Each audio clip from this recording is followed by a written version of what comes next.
Bismillahirrahmanirrahim. Elhamdülillah ve salatu vesselamu ala Resulillah. Alamlar rızkın battılgan kudret güçlü. Allah Teala çekiş görülür aytaylı. Anın sökümlü kulu Muhammed sallallahu aleyhi ve sellem'e selamlar jana salavatlar aytaylı. Buyursa inşallah bugün adaşуу sajdası boyunca sabak kılabız inşallah. Negiz jarıyada biz saat 10'da başladı dep жаздык эле. Анан мен китептерден карап окусам, көбүрөөк бир аз маселелер бар экен. Ошол маселелерди айтып кеткенче бир аз көбүрөөк убакыт кетет экен. Ошого бүгүнкү сабагыбыз 1,5 сааттай же 1,5 сааттан бир аз ашышы мүмкүн. Ошого эртерээк 9:30 баштаганга ылайык көрдүм мен. Эгер 10:30 баштасак кеч болуп 12 болуп кетет. Ошого эртерээк бүтүргөнгө аракет кылыш үчүн эртерээк баштаганга туура келди. Эгерде мүмкүн болсо Telegram'dan качсаңдар жакшы болот. Неге дегенде мен Telegram'dan сиздерге кээ бир китептерди, кээ бир нерселерди көргөзүп бергенге аракет кылам иншалла. Адашуу саждасы деген өзү эмне? Адашуу саждасы деген биз намазда кайсы бир кемчиликтерди толуктоо үчүн Аллах Таала тараптан бизге милдеттүү кылынган амал.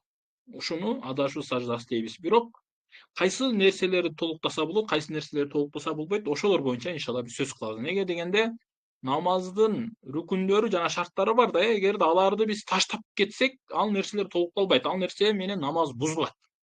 Намаздын эгерде фарзын таштап кетсеңиз, анда намазыңыз бузулат. Атайлап таштасаңыз деле же унутуп таштасаңыз деле айырмасы жок, Эми адашуу саждасыны важип кылуучу нерсе бул фарзды кечиктирүү. Фарзды кечиктирүү дегенден максат туугандар, намаздын ичиндеги фарзы, намаздын сыртындагы фарз эмес, намаздын ичиндеги фарзды кечиктирсеңиз, ошондо сизге эмне болот? Сажда саху, адашуу саждасын кылыш сизге милдет болот. Мисалга алгандачы, бул эми дайым эле көп нерселерде боло бербейт. Мисалга алганда, эгерде бизде фарз намаздарда 3-4 рекетте Фатихадан кийин эч нерсе окулбаш керек.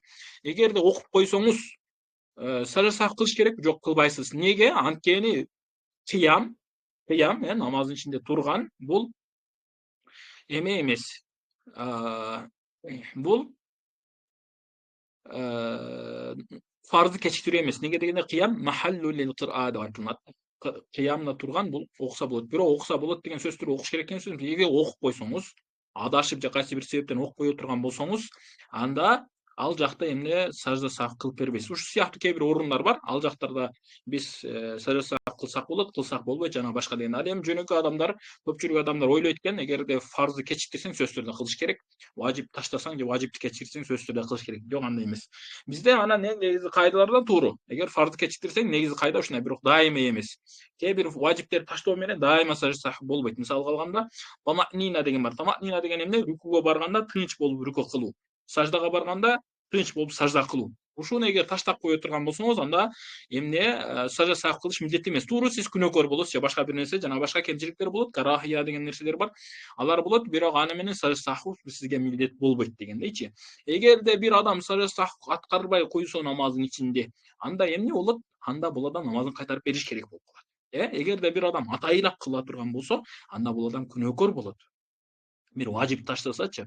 Ал эми сүннөт, мустахаб, адап деген нерселер бар намаздын ичинде, бардыгыбыз эле билебиз, Эми эгерде ошол сүннөт, мустахаб, адаптарды таштап кое турган болсочу бир адам, анда бул адамга зыян болот.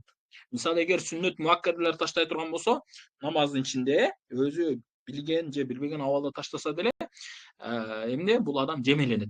Эгер билген абалда таштаса албетте жемеленет, эгер билбеген абалда ташталса, анда бул нерсе каралат. Ал нерсе каралат. Мисалы, кээ бир нерселер бар, аны сен билишиң керек сөзсүз түрдөчү.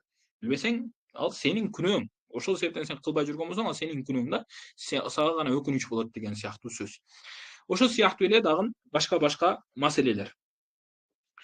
Эми сажда сахунун өкүмүгө келе турган болсок, вахва важибун. Эмне сажда саху бул важип болгон амалдардан. Сөз түрдө эгерде сиз азыр биз төмөндө айтабыз, ошол өкүмдөрдү кыла турган болсоңуз же ошондой амалдар кылып койсоңуз, анда сиз сөзсүз түрдө сажда саху, адашуу саждасын кылып беришиңиз сизге милдеттүү болуп калат. Эгерде кылбасаңыз, анда намазды кайра баштан окуп бериш керек. Анан туугандар, биз инсанбыз да. Эми баарыбыз эле намаз окуйбуз, алхамдулилла, же намаз окугандар бардыр кээ бирлер. Балким окуңуздар, аракет кылыңыздар. Намаз окуганда пайгамбарыбыз хадисте айткандай, эмне хушу хузу менен окуганга аракет кылыш керек. Эмне Аллах Таала мени көрүп турат, мен Аллахты көрүп турам деген ой мененчи. Эгерде ошол хушу хузу кетсе, анан амалдарыңыз кемчиликтеп баштайт да. Ошол бул сажда сахтын милдет болушу сиздин намазыңыздын берекеси же болбосо намазда сиз талаптарды толук аткарбаганыңыздын белгиси болот булчу. Ошондуктан намаз окуганда адашпай окуганга аракет кылыш керек. Дайыма эле кайра сажда кыла берген жакшы эмес. Бирок инсан катары туура кээде болуп калат. Кээде кээ бир нерсени унутуп кетесиң, өзүң билбеген акыбалда же башка бир себептерден. Бирок ошондой болсо дагы эмне колдон келгенче сажда кылбастан намазды дурус туура кылып окуганга баарыбыз аракет кылыш керек, Андан кийинкиси сажда саху кайсыл амалдарда болот. То есть кайсыл махал, кайсыл орунда болот.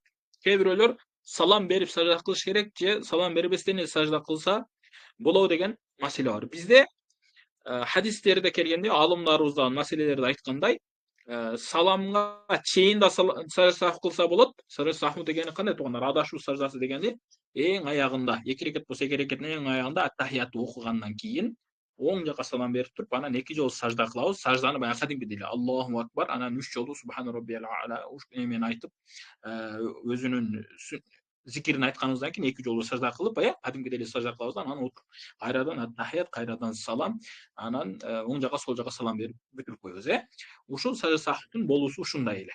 Эми ошол баягы саламдан кийин беришибиз керекпи? То есть бир жака салам бериптен анан кылдык. Же болбосо 2 жака салам берип туруп анан кылыш керек, же салам бербестен эле кылып койсочу десе, ал нерселер жарайт.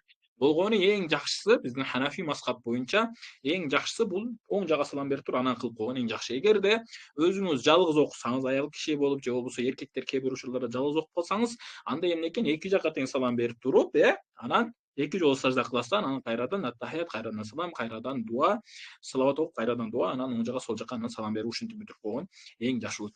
Бул боюнча Ибн Масуд радыйаллаху анху, албетте биз туугандар Ханафи мазхаб боюнча сүйлөп жатабыз. Биз салафиттер, вахабиттер боюнча сүйлөгөнүбүз жок, мисалга алганда, же болбосо мазхабсыздар боюнча, же болбосо шиялар боюнча, же башка бир нерселер боюнча сүйлөгөнүбүз жок. Биздин алымдарыбыз ушул хадистерден, аяттардан, пайгамбардын жашоосунан сахабаларды көрүп, ушундай өкүмдөр чыгарып берип, биз ушул өкүмдөрдү гана аткарабыз. Ушул өкүмдөрдү гана аткарабыз. Албетте кимде ким бул маселелердин азыр биз далилин айтпайбыз да, далилдери боюнча кээ бир гана нерселер айтып кетебиз да, бирок жалпылай туруп дарыл айтабыз, жок далил айтпайбыз дейеличи. Эмнеге дегенде туугандар, адамдар бул нерсеге муктаж эмес дейеличи. Адамдарга биз каймагын гана айтабыз. Сен мындай кылган ушул сабап болот депчи. Туурабы?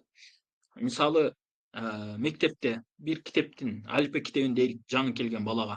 Алифбе китебини сен ушул китепти окугун деп айтабыз дагы, мындай кылып окугун. Сен китептин жасалышы боюнча, сен барактын кантип жасалышы, сыя кантип жасалат, заводдо кантип басылат, завод деген эмне, завод кантиптан чыгат, ал нерселерди үйрөтпөйбүз аларгачы. Неге дегенде жаш бала алифбени эми баштап алиф бани эми үйрөнүп жатат аламчы. Ага эмне алифбени ушул жакта моно баракты монол жердеги эмени гана окугун. А деген А, Б деген Б, алмада дегенде 4 тамга бар, 2 А, 1 Л, 1 мим деген ма деген эм тамгасы бар. Ушуларды гана үйрөн деп айтабыз агачы. Топ ага пайда болушун, анан ал убагы келгенде барып, анан ага завод деген түшүнүк келет, китеп деген эмне деген түшүнүк келет, барак деген эмне, сыя деген эмне деген түшүнүк анан кийин келет агачы. Ошондой эле динде дагы биз туугандар жөнөкөй адамбыз, илимден өтө алыс адамдар баардыгыбыз билебиз эле, өзүбүздүн акыбалыбыздычы. Эми бизге ошондой алифбени сен тамгаларын гана окугун, калган нерселерди кийин барып үйрөнүп аласың. Изилдесең чыгат. Бизде толгой китептер бар, мисалга алгандачы, Эмени караңыз, имам Тахавидин Шарх Маанил Асар, Муктилил Асар карасаңыз, миңдеген хадистерди айтат, миңдеген аяттарды айтат, миңдеген сахабалардын жашоосун айтат. Ушундай маселелерди кылган. Бул маселенин ичинде муну алабыз, муну таштайбыз, муну мындай кылабыз, муну мынтип түшүнөбүз, бул маселе мындай болот, бул маселе мындай болот деп ошентип, ал жактан ошондой маселелерди бизге чыгарып каймагын берет. Анан ушул каймагын ала албастан туруп сен ар жака киришсең, сен аны түшүнө албайсың. Биринчи жана айтып кеткен жаш бала алифбени түшүнбөстөн ага сен заводду кантип түшүндүрөсүң? Китептин эмне экенин кантип түшүнөсүң? Ал адам китептеги алиф бааны жаттай элек ал адам сен китептин авторун кантип окутасың агачы? Окута албайсың да, туурабы? Ошондой эле тууганым, ошол себептен биз Ханафи мазхабта сүйлөгөндө дайыма ушундай кылып сүйлөйбүз. Биз жөнөкөй адамбыз, бизге каймагын зубда. Алым бизде алымдарыбыздан мындай өтө жакшы сонун сөз бар да. Пайгамбарыбыздан дин келди, сахабалар динди жеткизди дейт. Абу Ханиф Ибн Масуд радыйаллаху анху ошол мындай унга салыштырып айтат да. Ибн Масуд радыйаллаху анху буудай алып келди, Алкама радыйаллаху анху буудайды түшүрдү депчи. Анан Ибрахим Насаи ошол буудайды тегерменге салды. Эме болсо Абу Ханифа радыйаллаху ошол тегерменден чыгарды. Абу Юсуф радыйаллаху анху ошону ун кылды, имам Мухаммад радыйаллаху анху камыр кылды, эме кылды, ундан камырды нан кылып жасады, анан ошол нанды жөнөкөй адамдар жеп жатат дейт да. Мындайча айтканда сизге хадистен, аяттан, сахабалардын жашоосунан, ижмадан бардыгынан алып келип ушундай өкүмдөр чыгарып берди. Ошол өкүмдөр менен жашаган сизге жетиштүү. Ал эми далил боюнча сүйлөшкүңүз келсе, анда келиңиз, кенен кесир отуруп сүйлөшөлү. Бул биздин жөнөкөй адамдар ал нерсеге чыдабайт, ал адамдарга бул нерсенин баарын айтып берүү зарылчылыгы деле жок. Ошого кээ бир гана нерселер айтабыз. Эми ошол саламдан кийин сажда сахв кылуу, адашуу саждасыга 2 жолу сажда кылуу боюнча Ибн Масуд радhiyallahu anh мынтип айтат. Пайгамбар саллаллаху алейхи вассалам айтты дейт. Ида шакка ахадукум фи салатихи фалятахарра саваба фалятим алейхи сумма юсаллим сумма ясуд саждатейн.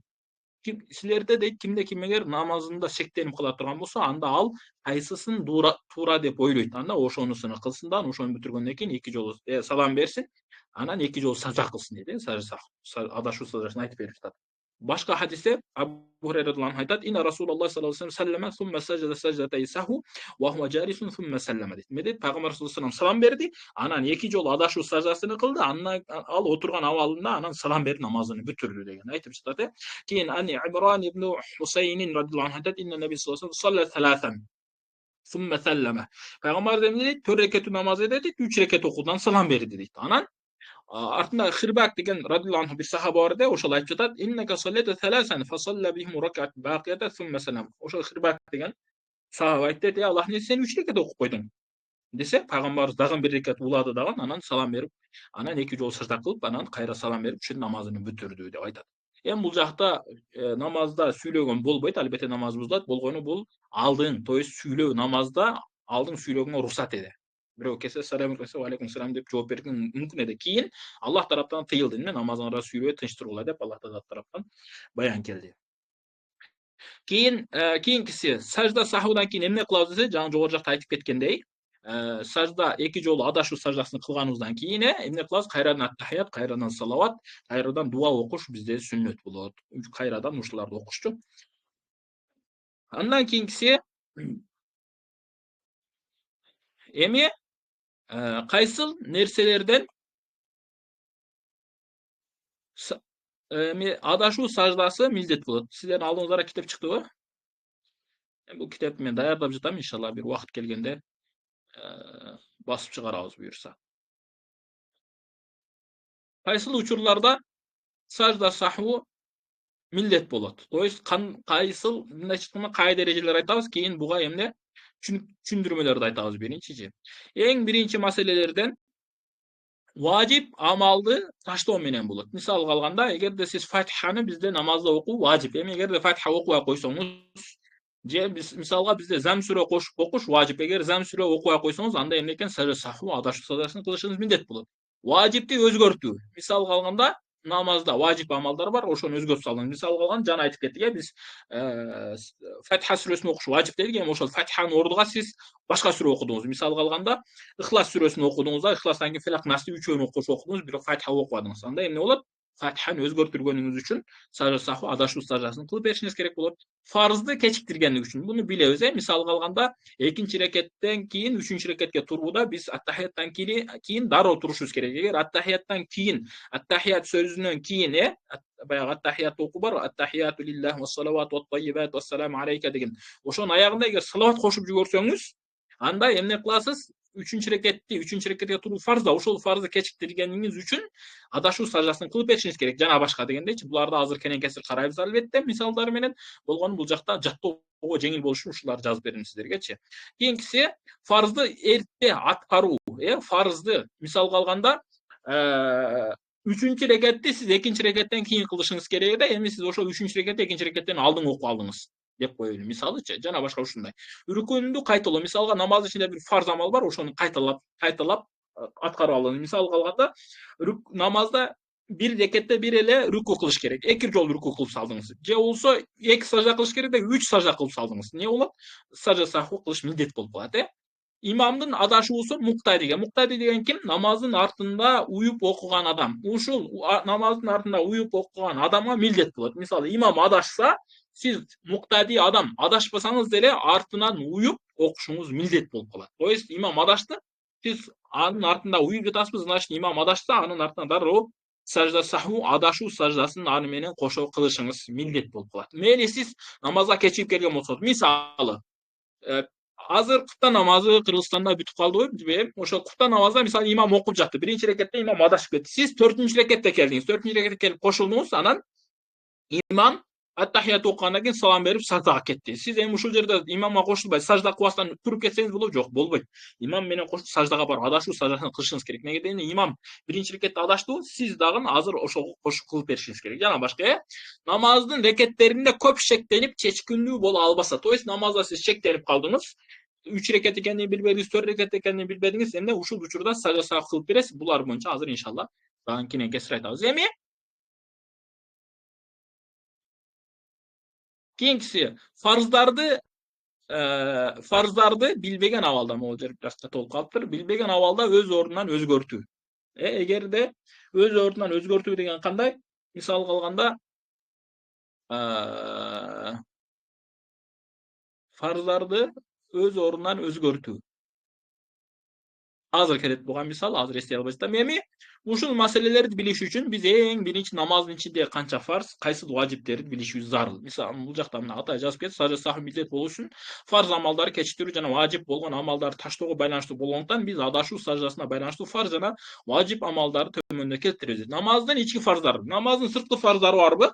Даарат, гусул деген маселелер барбы? Кийимди тазалоо деген барбы? Ооба бар. Алар адашуу саждасына тиешеси жок. Ошондуктан биз алар боюнча эч нерсе маселе айтпайбыз. Алар боюнча эч кандай маселе айтпайбыз. Дааратты бузсаң ал өзүнчө маселе, кийимиң нажас болуп калса ал өзүнчө маселе, окуган жериң нажас болсо ал өзүнчө маселе. Бирок алар адашуу саждасына тиешеси жок. Ошондуктан аларды биз кетпейбиз. Аны эмне өзүнчө намаз боюнча сабак өткөнгөндө ошол жакта айтабыз. Азыр биз сажда сахв, адашуу саждасына тиешелүү болгон фарздарды жана важиптерди гана айтабыз. Мындан башка фарздар барбы? Ооба бар. Мындан башка важиптер барбы? Ооба бар. Бирок бизге тиешелүүлөрү азырынчасы ушунча. Жана эң машхур болгон, эң зарыл болгондору ушул деп айтсак адашпайбыз. Мисалга алганда намаздын ичиндеги фарздардан тик туруу, кыям, мындайча айтканда намазды туруп окуш фарз. Бул тик туруу, мисалы жана айтып кеткендей, эгерде сиз тик турганга кудуретиңиз жетип, адашып кетип, билбестен отуруп алдыңыз. Экинчи мисалы бир рекет окуп туруп эле отуруп алдыңыз. Экинчи рекетте туруш керек болчу да. Эми ошол турбасаңыз эмне сак кылып бересиз. Кийин Кур'ан окуу, Кур'ан окуу милдет фарзбы? Ооба фарз. Ушул Кур'ан окууду кечиктирсеңиз, ушунда да милдет болот. Мисалы бизде эмеден кийин Фатихадан кийин Зам сүрөнү кошуп окуш важип да, бирок ал Кур'ан окууга кирет.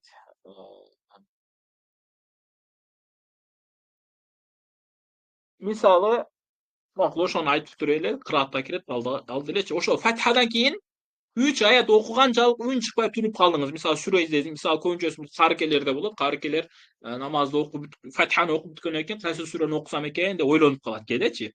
Же болбосо кээде эме болуп калат. Баягы таравийде өткөндө, таравийде эмне баягы беттин башы келбей калат. Могул бетти башташ керек да. Мисалы алганда 7-нчи рекет, 12-нчи, 15-нчи, 20-нчы рекет болуп калганга жакын уже карыкелерде эми баягы Кур'ан анча бышык болбой калган кээ бир карыкелер же кээде бышык болсо деле таппай каласың да.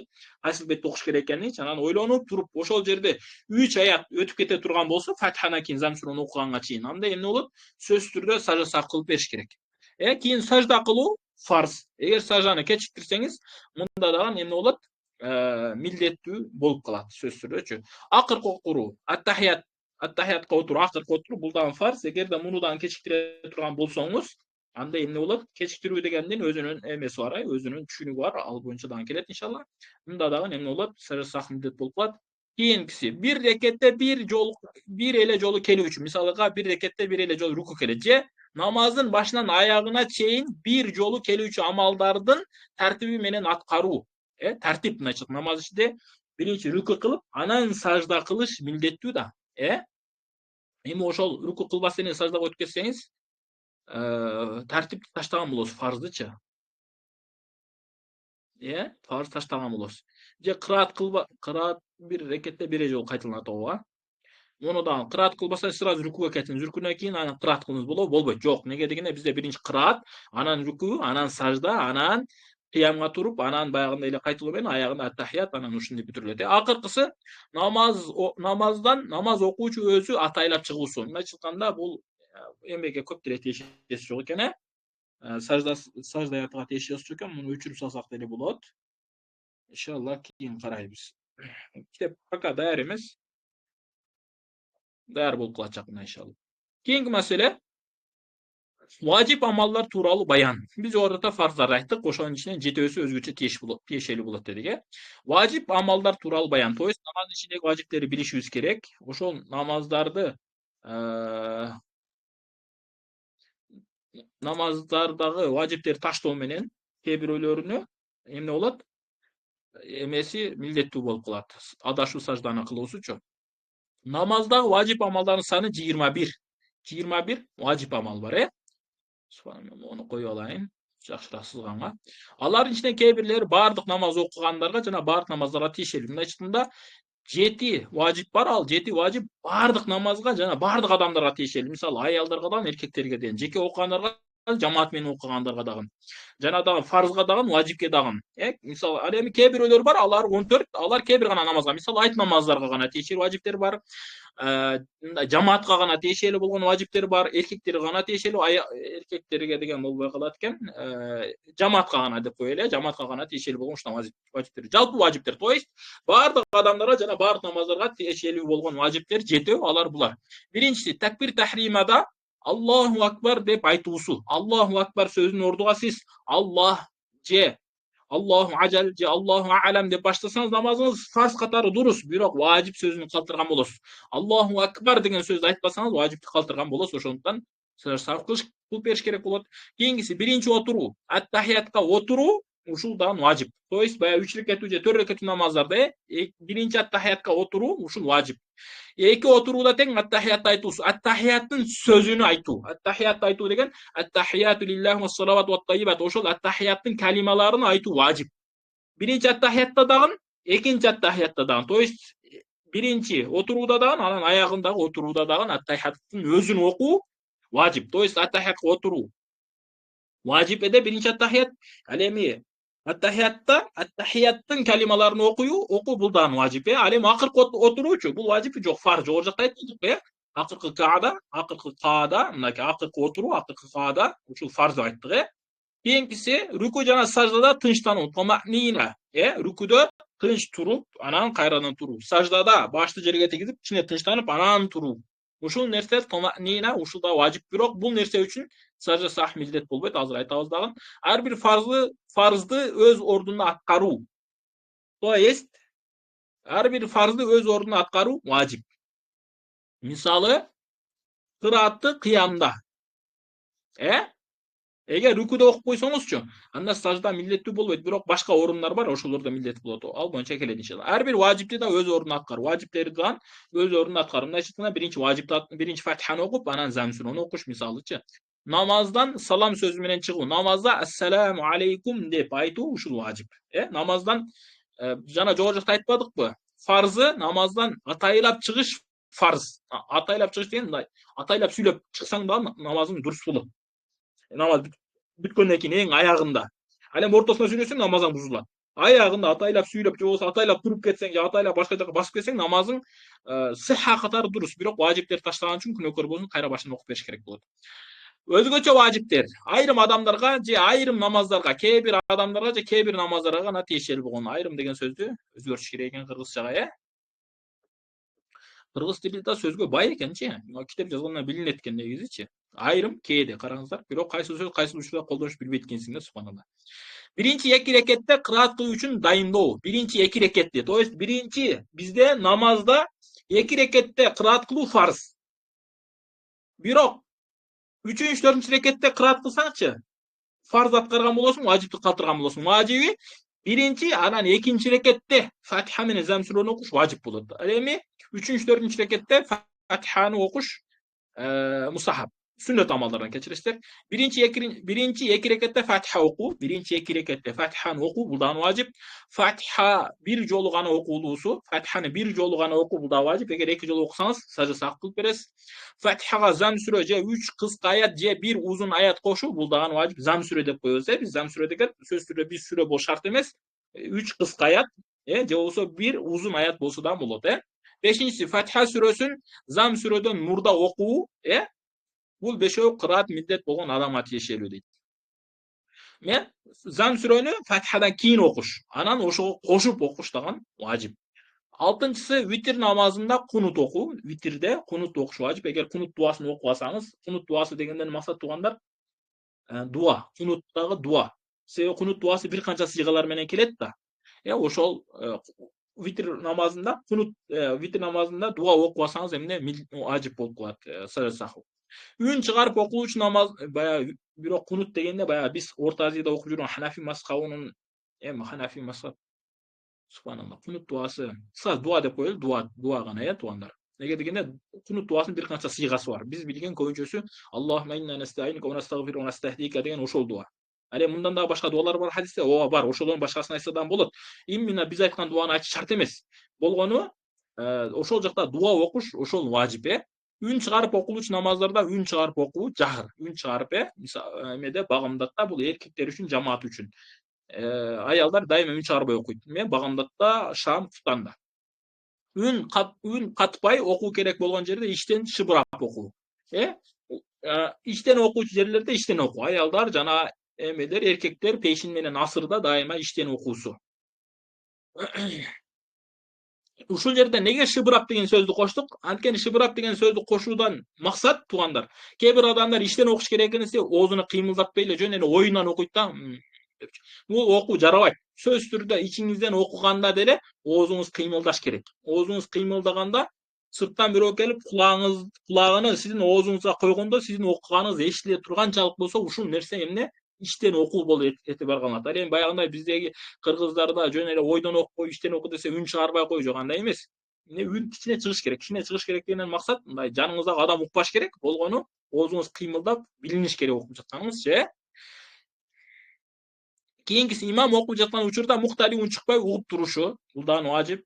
Бирок буга сажда саху маселеси келбейт. Имам кандай абалда болбосун ага кошулуу, имам менен бирге болуу. Ага кошулган учурда рекети өзүнүн намаз үчүн эсептелбеси дагы. Баягындай жаңы кечигип келсе деле имамды ээрчип окуш керек артынан, Ошол кайсыл жерден болсо ошол жерден кошулуп кетиш важип болот туугандар. Кечигип келип имам рукуга кетсе же саждага кетсе, саждадан турсун анан кошулам деген болбойт. Сразу кошулуш керек. Ушул жерде пайдасы сажда сахвга тиешелүү. Баягындай имам сажда сах кылса, сен дагы кошо сажда сах кылыш милдет болуп калат. Андан кийинкиси тилават саждасы бул имамга жана жекече намаз окуган адамга да тиешелүү. Имам тилават саждасын кылса, экөө тең эмне кылыш керек? Сажда кылыш керек болуп калатчы.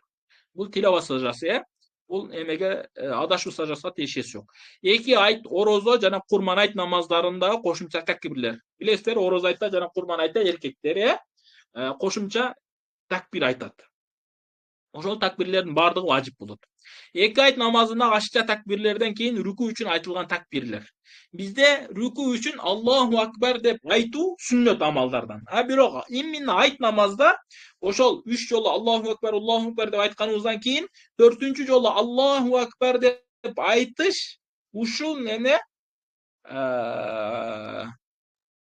ушул такбир важип болот туугандар. Айт намазында гана, башка намаздарда бул сүннөт амалдардан. 14-чүсү адашуу саждасы саху имамга жана жеке намаз окуучуга да эгер важип ташталып калса милдет болот экөө тең. Важип ташталса деген караңыздар. Акыркы бөлүмдөгү 8 сүрөттүн биринчи түрлөрүндө. Туугандар, могул жердеги 8 сүрөттүн биринчи түрлөрүндө жана биринчи бөлүмдөгү баардык сүрөттөрдө. Азыр караңыздар, муну жакшылап жаттап алыңыздар. Мынакей А менен Бга бөлүп койдум го. Эмне дедик? Акыркы бөлүмдөгү 8 сүрөттүн биринчи түрлөрүндө. Мынакей бул жактан көргөзүп беребиз. Мына могу 8дин дейт. Туугандар караңыздар. Могу 8дин бардыгында. Могу 8ден бул жакка карата калгандары да могул жактарда сажда саху тиешеси жок дейт. Аз да тиешеси жок деген максатчы. Анан биринчи бөлүмдүн бардыгына, биринчи бөлүм деген мынакей жалпы важиптер могу 7-өнүн бардыгында сажда саху милдет болот. Эгерде таштап кое турган болсоңуз, жана башка кээ бирөөлөр менен, Бирок тынч туруп, томаънин адашуу сажда важип болбойт. Биринчи түрдө, мынакей могул жердеги биринчи түрдө бир гана томаънина, мына муновго гана сажда саху милдет болбойт туугандар, мына жогору жактан көргөзүп кетпедикпи? Ушул болот. Эми биз акырын мисалдарга келели туугандар.